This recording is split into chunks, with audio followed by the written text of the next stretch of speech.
It's already been 3 weeks since here in San Antonio we've been practicing social distance and having our children home from school. And the truth is that it's becoming the norm. It's getting a little bit easier, it's getting a little bit more part of the routine. The first week that it happened, each day was so slow. We had our kids home, out of routine. The second week, a little bit faster. And by this past week even, the week went by pretty quick. And we're getting used to a very awkward situation. We're getting used to being with our kids at home, with no school. We're getting used to social distancing. We're getting used to walking around in HEB and staying away from people. We're getting used to not seeing our friends. We're getting used to not being in shul. And that's an amazing talent that people have, that the human race has, that we can get used to almost anything. And the truth is, as Jews, we've used that many, many a times, too many times, where we can that's how we survive. That's how we get used to being thrown out of a country, or worse. And we get used to the situation we're in because we want to move on and we want to survive. But sometimes that talent and that ability makes us be able to get used to a situation that's not really so great, and that's not one that we want to be in. And we can forget easily what life really used to look like. And imagine if this would go on for some more months and years. And imagine if we had to social distance for years. We could all go back to work. The economy would still not collapse. But there's this virus out there, and we would have to all social distance. And we could raise children like that. They wouldn't know of school. They wouldn't know of shul. They wouldn't know of getting together with other people, with other families. They would just know their family, and that you don't play with other kids. You don't wave to other kids. You don't talk to other kids. You don't go to their houses. You don't go to school together. There's no birthday parties. Maybe on Zoom you can be a friend with somebody else. And they too would get used to that.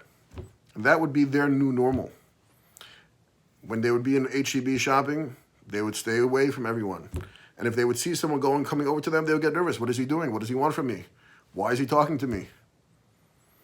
Sort of like living in New York almost. Just a joke. But we could get used to that. And it could go on. And that could become our new reality. And we could even forget what it was like, what it used to be like to be with other people. And that's an ability that the human people have, that the human race has, and especially the Jewish people. And I'm reminded of a story that I once heard from a rabbi named Reb Shimshon Pincus, who says that we too, as the Jewish people, have forgotten who we are. And we've gotten used to being what we think we are, but it's not really what we are. It's not really who we truly are. As coming up to the Seder, we're going to speak about how we're all free. We're all princes. We put out our best silver and silverware, and we make it the most amazing night because we're royalty, and we're free people. And the Jewish nation is the nation chosen to God, a kingdom of priests, the firstborn son to God, the Jewish people. But it's been so long that we've been in Israel, so long since we've all been home, so long that we've had the temple, that we've forgotten who we are as a Jewish people, and where we're supposed to be, and how we're supposed to act. And this is our new reality of the diaspora Jew. But it's not really who we are. And he says that it's like a parable, that there was a king who was upset with his prince, and he threw the prince out of the castle. And so the prince went and lived far away, and eventually he forgot that he himself was a prince, and he became stuck in a dungeon. He became stuck in a pit by the side of the road. And one day he heard chariots coming by, and he understood that the king is passing by his father. So he called out to the king. He called out, and he said, "I'm here, I'm your son." And the king stopped, and he said, What can I do for you? Tell me anything. And of course, the king wanted him to say, "I want to come home. I want to mend our relationship. I want to be back together with you. But the prince had forgotten who he was. He just said, I'm so hungry and thirsty. Could you send me down some water here? Can you send me down some food? When really he should have said, elevate me. Take me out and return me to the status. Return me who I was meant to be.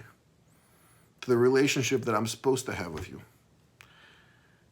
And so, as a Jewish people, we've also, it's been thousands of years, maybe forgotten exactly what our relationship with Hashem is supposed to look like and how amazing that's supposed to be and how alive and how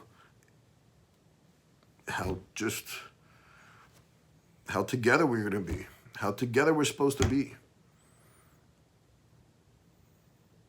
Back in Israel with the temple, and that's part of the Seder night. Part of the Seder night is to think like that. That's why we do so many of the things that we say are done in the temple, because we're trying to relive that and remind ourselves on some level of who we truly are. That we are Hashem's firstborn son. We are Hashem's chosen people. And we have an amazing relationship with Hashem. And we can't forget that. We can't get used to this normal that we've been doing for thousands of years. But we have to remember what it used to be like and what it will be like soon, God willing.